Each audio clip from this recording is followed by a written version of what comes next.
Welcome back to First Listen.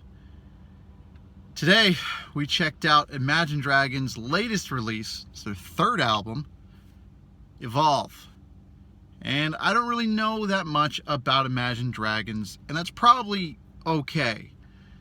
I've heard some of their singles and, been kind of lukewarm on them. So going into this, I didn't really have a whole lot of high expectations or big hopes or anything like that. But let's go ahead and get into this First Listen. The album kicks off with I Don't Know Why.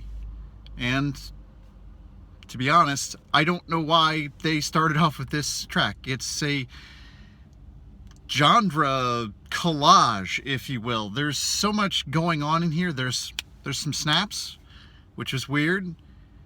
It kind of bends and twists through a bunch of different stuff, and I didn't really know what was going on. Odd way to open an album that, if we're being honest, is kind of not good. It's not bad, but it borders the line between those two, between not good and bad, all at the same time. It's something very weird. Moving on, we have Believer, which I know I've heard this track. It's one of their featured singles for this album, but I couldn't tell you where I heard it, when I heard it, what it's about. It's a weird track. It's very, very out there. I'm not sure what's going on with this one either. This just feels odd.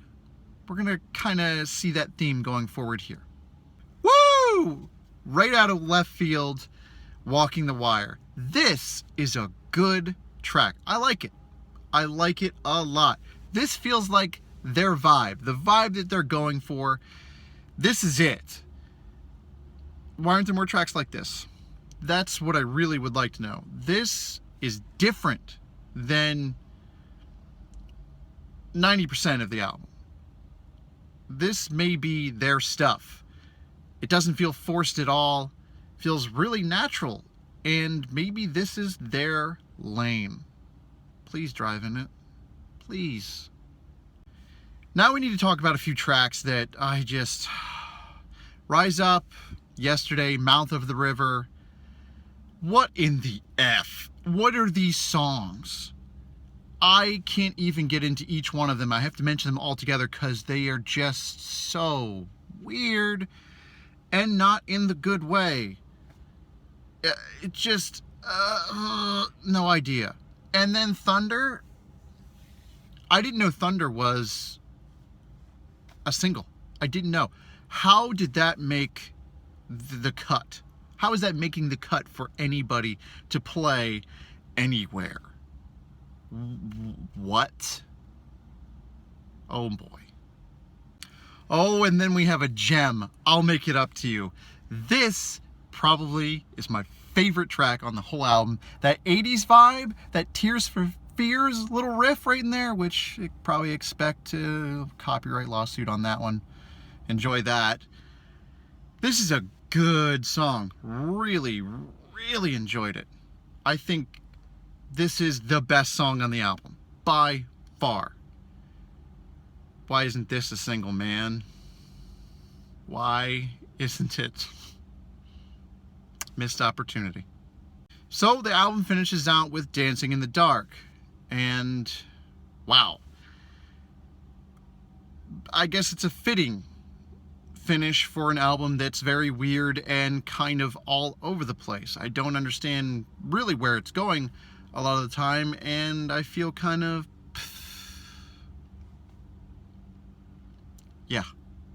Overall, I'm not a huge fan of this album. I do think you should check it out because there's a couple good tracks on here. But I feel like I should mention this. It's a 39-minute album. Had it gone to 40 minutes, I honestly don't know if I could have taken it. I listen to these releases in order, in one sitting, and then give my thoughts. this one, another minute, I was just tracking how much longer I had to listen to this, just counting down the seconds. And if you go out there and look at review scores, and I don't pride myself in giving review scores, so I don't do them on here. I don't really use review scores for anything anyway. I don't take them to heart. This album is not doing well in the review landscape. So go easy on me in those comments. And maybe you have an album you'd like us to check out. Hit us up on Twitter. Maybe check out a video, subscribe, all that good stuff. Once again, thanks for watching. Hope you enjoyed. We'll see you again soon here on First Listen.